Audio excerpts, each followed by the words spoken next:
हमला तो इसराइल पर हुआ है ना। आतंकवादी संगठन हमास ने इसराइल पर हमला किया है, तो हम भारतीय अपनी इंसानियत क्यों खो रहे हैं? आखिर क्या वजह है कि कुछ लोग हमास जैसे आतंकवादी संगठन के आतंकवादी हमले पर भारत में यहां जश्न मना रहे हैं और उसे जायज ठहरा रहे हैं?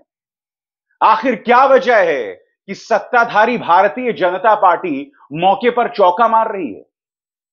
सबसे पहले दोस्तों आपके सामने पेश करना चाहूंगा मैं कि प्रधानमंत्री नरेंद्र मोदी ने इस मुद्दे पर क्या कहा है। आपके स्क्रीन पर प्रधानमंत्री का बयान अंग्रेजी में है, हिंदी में अनुवाद करूंगा। Deeply shocked by the news of terrorist attacks in Israel, our thoughts and prayers are with the innocent victims and their families. We stand in solidarity with Israel in this difficult hour. प्रधानमंत्री कह रहे हैं कि मैं हिल गया हूं जिस तरह के आतंकवादी हमले इसराइल पर हुए हैं।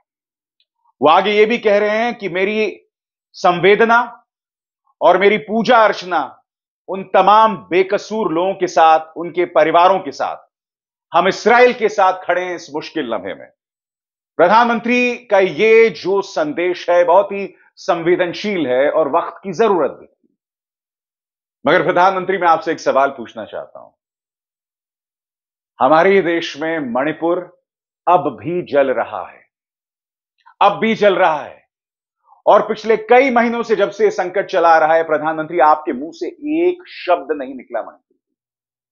प्रधानमंत्री के इसी ट्वीट के नीचे लोग पूछ रहे हैं मणिपुर मणिपुर मणिपुर मणिपुर मणिपुर मणिपुर मणिपुर मणिपुर। मगर मजाल है कि प्रधानमंत्री कुछ कह दे। मैं सवाल पूछना चाहता हूं प्रधानमंत्री, अगर इसराइल में जो हुआ उसकी भर्त्सना की जानी चाहिए। हमें इसराइल की जनता के साथ खड़े होना चाहिए। हमें इस्राएली सेना की जो जवाबी कार्रवाई थी, जिसमें कई बेकसूर भी मारे गए हैं हमास के आतंकवादियों के अलावा, हमें उसकी भी आलोचना करनी चाहिए। आप बदला लीजिए, मगर बेकसूरों पर निशाना नहीं साधा जाना चाहिए। मगर यहां पर सवाल हमारे देश का है। आखिर क्या वजह है प्रधानमंत्री कि जो देश के अंदर बड़ी बड़ी घटनाएं होते हैं, आप उस पर पूरी तरह से चुप्पी साध लेते हैं। चीन हमारे 21 जवानों को शहीद कर देता, आपके मुंह से चीन नहीं निकलता। और चीन के नाम पर आप मीडिया संस्थानों पर क्या कार्रवाई करते हैं सब जानते हैं। मणिपुर में हालात बद से बदतर हैं, अभी भी काबू में नहीं है प्रधानमंत्री। मगर आप इसराइल के लिए ट्वीट कर सकते थे। हमारे देश मणिपुर में जो हो रहा है उस पर आपके मुंह से एक शब्द नहीं निकला। और इस मौके का भी फायदा उठाने की कोशिश भारतीय जनता पार्टी कर सकती है। तालियां आपको, 36 तोपों की सलामी।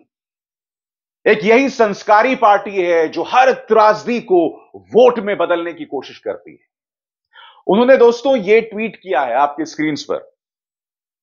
इस ट्वीट में भारतीय जनता पार्टी यह बता रही है कि जो इसराइल में हुआ उसका सामना भारत कर चुका है। मगर वो यहां नहीं रुकता है। वो 2004 से 2014 की बात करता है, जब कांग्रेस का शासन था और जब आतंकवादी हमले हो रहे थे। यानी कि इसराइल में जो हुआ सो हुआ, अब उसका फायदा देश में उठा लिया जाए वोट बटोरने के लिए। शर्म तुमको मगर आती नहीं? एक त्रासदी के सहारे वोट्स हासिल करने की कोशिश। अब जाहिर सी बात है दोस्तों, कांग्रेस इसका पलटवार कर रही है। हालांकि एक बात स्पष्ट कर दूं, जो मुद्दे भाजपा ने उठाए हैं, जिन आतंकवादी हमलों का जिक्र किया है, चाहे 26/11 हो, चाहे मुंबई ट्रेन धमाके हो, चाहे हैदराबाद धमाके हो, ये सब हकीकत थी। और उस वक्त जब कांग्रेस का शासन था तो मैंने बतौर पत्रकार उस वक्त सुरक्षा की खामी को लेकर उस वक्त की कांग्रेस सरकार को कटघरे में रखा था। मगर मुद्दा वो है ही नहीं। अभी मुद्दा आज ये है कि आखिर क्या वजह है कि भारतीय जनता पार्टी एक त्रासदी का भी इस्तेमाल वोट बटोरने के लिए कर रही है। अब स्वाभाविक सी बात है दोस्तों, इसका पलटवार कांग्रेस कर रही है। क्या कह रही है सुप्रिया सुनेत आपकी स्क्रीन पर? 1999 में भाजपा के शासनकाल में कंधार हाईजैक हुआ, फिर मसूद अजहर को सुरक्षित रिहा किया गया। भाजपा के शासनकाल में 1999 में करगिल में घुसपैठ हुई, 2001 में संसद पर हमला हुआ, 2002 में रघुनाथ मंदिर और अमरनाथ यात्रा पर हमले हुए, और अब भी मोदी सरकार की नाक के नीचे आतंकवादी हमलों की एक लंबी लिस्ट है। और ये सिर्फ कश्मीर क्षेत्र के आंकड़े हैं, बाकी आगे साझा करूंगी, जिसमें आप देख सकते हैं सुप्रिया सुनील बाकायदा पूरी लिस्ट पेश कर रही हैं। आर्निया में हमला होता है जहां 8 लोग मारे जाते हैं। मोहरा 31 फील्ड रेजिमेंट उड़ी में 11 हमारे सुरक्षा कर्मी मारे जाते हैं। कठुआ में 3 सुरक्षा जवान मारे जाते हैं। कुपवाड़ा में 3 सुरक्षा जवान मारे जाते हैं। इस तरह से पूरी लिस्ट पेश की है। कांग्रेस ने भी अपने ट्विटर हैंडल पर बताया है कि मोदी सरकार में कौन कौन से आतंकवादी हमले हुए हैं। बैंगलोर ब्लास्ट, जम्मू हमला, मणिपुर हमला, गुरदासपुर हमला, पठानकोट हमला, पंपोर हमला, कोकराझार हमला, उड़ी हमला, बारामूला हमला, हंदवाड़ा हमला, नगरोटा आर्मी बेस पर हमला, सुकमा हमला, Bhopal Ujjain passenger train bomb blast, Amarnath Yatra पर हमला, सुंजुबान हमला, दांतेवाड़ा हमला, गढ़चिरौली नक्सली बमबारी, पूरी एक list. Sukma, Pulwama, Jammu bus stand, Kashmir हमला, डिब्रूगढ़। यह भी बताया जा रहा है कि राष्ट्रीय सुरक्षा सलाहकार अजीत डोभाल ने 1999 में बाकायदा उन आतंकवादियों को तालिबान के सुपुर्द किया था और उसके बाद मौलाना मसूद अजहर जैसा राक्षस पैदा हुआ था, जिसने फिर हमारी संसद पर हमला करवाया था। यह भी बतलाया जा रहा है कि पहली बार भारत में एक जगह जहां पर आतंकवादी हमला हुआ था, वहां भारत में आतंकवादी हमला करवाने वाली आईएसआई को निमंत्रित किया गया था। तो एक तरह से दोनों तरफ से वार और पलटवार हो रहा है। मैं एक बात स्पष्ट कर दूं, प्रधानमंत्री जब इस्राएल के बारे में कहते हैं तो हम उनसे यह उम्मीद करते हैं कि वो मणिपुर के बारे में भी कहें। मणिपुर पर आप पूरी तरह से खामोश बने हुए हैं, जो अपने आप में बहुत शॉकिंग है। प्राइम मिनिस्टर, बहुत जरूरी हो जाता है कि मणिपुर में जो चल रहा है उस पर काबू पाने के लिए आप बयान दें।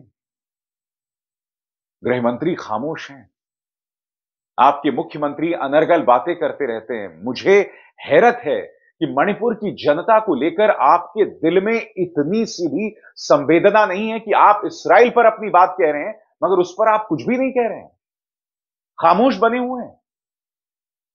और आपका जो ट्विटर हैंडल है बीजेपी का, वो तो महान है बिल्कुल।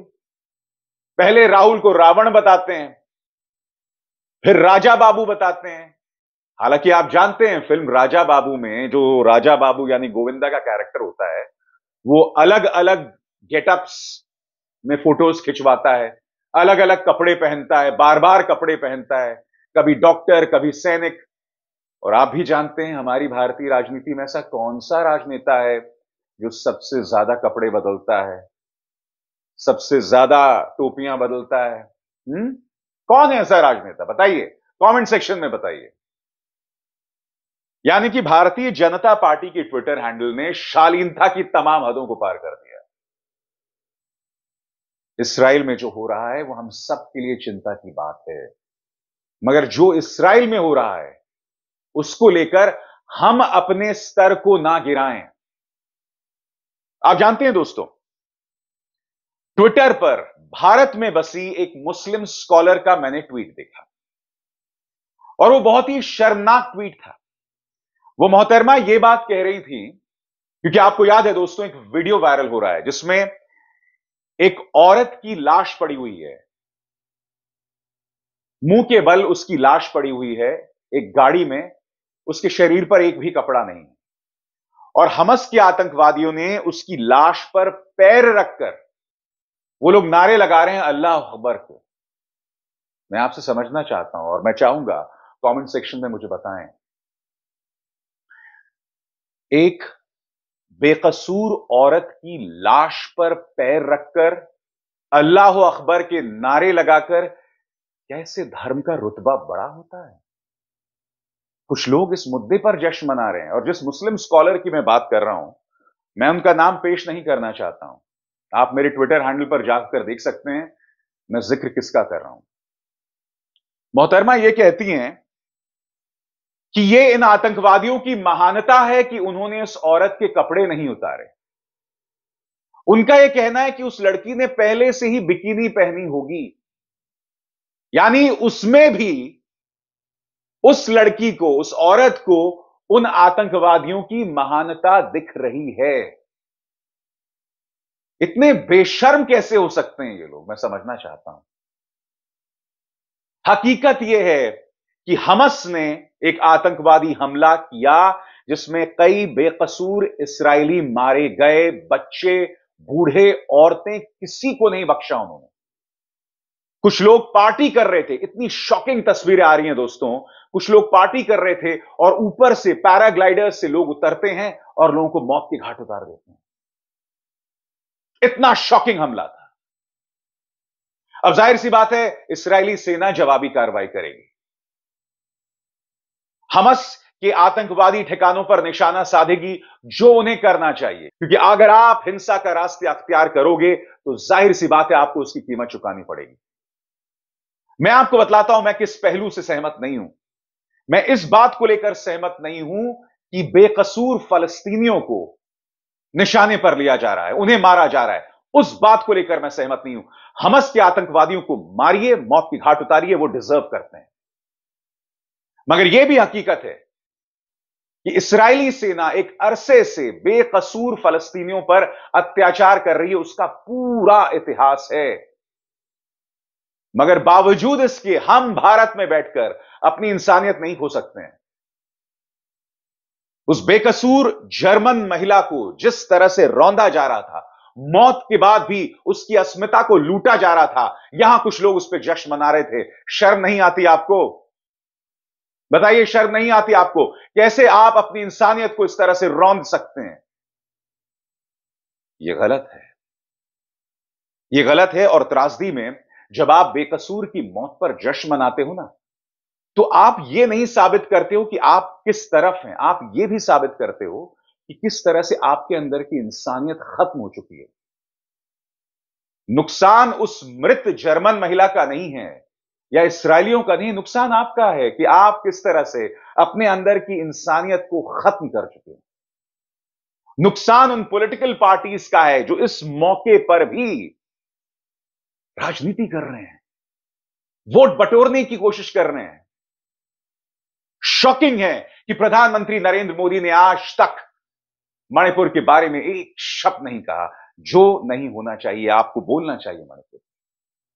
मैं नहीं जानता हूं प्रधानमंत्री आपको किस चीज ने रोक कर रखा हुआ है, क्यों आप इस तरह से खामोश हैं? आपको सामने आना चाहिए, बोलना चाहिए। बहुत जरूरी है कि आप अपनी बात रखें। बहरहाल, इसराइल और फलस्तीन हमस में तनाव बढ़ता जाएगा। हम एक बहुत ही मुश्किल दौर में खड़े हैं। खबरें यह भी आ रही हैं, जैसे कि इस न्यूज एजेंसी में है, कि ईरान ने हमस का साथ दिया। अगर यह हकीकत है और अगर माहौल गर्म होता है, तो हम एक और बड़े टकराव की तरफ बढ़ रहे हैं, इसका आपको और हमको अंदाजा नहीं है। मैं ये नहीं कहता हूं हम एक और विश्व युद्ध की तरफ बढ़ रहे हैं, मगर हम एक बहुत बड़े टकराव की तरफ बढ़ रहे हैं। और इस मुश्किल लम्हे में हमें अपनी इंसानियत नहीं खोनी है, हमें अपने समाज को और नहीं बांटना है। क्योंकि जो इस्राइल और फलस्तीन में होगा, उसका फायदा कुछ राजनेता यहां निकालेंगे, यहां के माइनॉरिटीज को टारगेट करेंगे। हमें उससे बचना है, क्योंकि हम देख चुके हैं दोस्तों, कोरोना आता है तो तबलीगी जमात को राक्षस बनाकर उन्हें टारगेट किया जाता है। सब झूठ, क्योंकि सुप्रीम कोर्ट ने उनके पक्ष में फैसला किया था। किसान आंदोलन होता है तो सिखों पर निशाना साधा जाता है, किसानों पर निशाना साधा जाता है। मैं आपसे हाथ जोड़कर प्रार्थना करता हूं कि हम अपने आप को कितना बर्बाद करेंगे भाई? किस हैवानियत के दलदल में हम खुद को दफन करते रहेंगे, बार बार करते रहेंगे? और क्यों कर रहे हैं? अपनी आत्मा को बचाइए, उस पर खरोंच मत पड़ने दीजिए इन तमाम चीजों से। उन लोगों को पहचानिए जो आप में दरार पैदा करते हैं, चाहे पॉलिटिकल पार्टीज हों या वो सो कॉल्ड एक्टिविस्ट हों, जो उस जर्मन महिला की मौत पर आतंकवादियों की अच्छाई ढूंढ रहे थे। मेरी ये बातें कुछ लोगों को बुरा लग सकती है, मुझे परवाह नहीं है, मगर आज जो मैं आपके सामने अपील कर रहा हूं, आपकी भलाई की अपील कर रहा हूं। अपने अंदर अपनी इंसानियत को बर्बाद मत कीजिए आतंकवादियों की हरकतों पर जश्न मनाकर। अभिसार शर्मा को दीजिए इजाजत। नमस्कार।